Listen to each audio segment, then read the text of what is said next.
बानी पीटीआई, उनकी अहलिया बुशरा बीबी, साबिक सदर आरिफ अलवी और वजीर आला खैबर पख्तूनख्वा अली अमीन गंडापुर समेत पीटीआई के सैकड़ों कारकुनों और रहनुमाओं के खिलाफ पंजाब भर में दर्जनों मुकदमात दर्ज कर लिए गए हैं।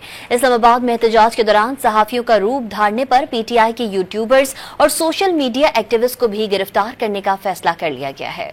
पुरतशद्दुद एहतजाज और हंगामा आराई पर हुकूमत की जानिब से पीटीआई रहनुमाओं और कारकुनों की पकड़ धकड़ का सिलसिला जारी है। दर्जनों मुकदमात भी दर्ज कर लिए गए, जिनमें बानी पीटीआई, बुशरा बीबी, आरिफ अलवी, उमर अयूब, वजीर आला गंडापुर समेत मुतअद्दिद कारकुनों को नामजद किया गया है। पहला मुकदमा थाना टेक्सला में दर्ज किया गया। रावलपिंडी में 3 मुकदमात दर्ज हुए। लाहौर में पीटीआई कारकुनों पर 22 पर्चे काटे गए। फैसलाबाद के थाना निशाद और थाना गुलाम मोहम्मद में पीटीआई के 120 कारकुनान के खिलाफ 2 मुकदमात दर्ज किए गए। साहिवाल डिस्ट्रिक्ट पुलिस ने 3 मुकदमात दर्ज करके एहतजाज करने वाले 138 पीटीआई कारकुनान को गिरफ्तार कर लिया। डी चौक, इस्लामाबाद और अतराफ से भी मुतादिद मुजाहिरीन को गिरफ्तार करके सब जेल करार दी गई CIA बिल्डिंग मुंतकिल कर दिया गया। इस्लामाबाद में एहतजाज के दौरान सहाफियों का रूप धारने पर पीटीआई के यूट्यूबर्स और सोशल मीडिया एक्टिविस्ट को गिरफ्तार करने का फैसला भी कर लिया गया। इल्जाम है कि पीटीआई कारकुन सहाफियों के रूप में पुलिस की हिकमत अमली से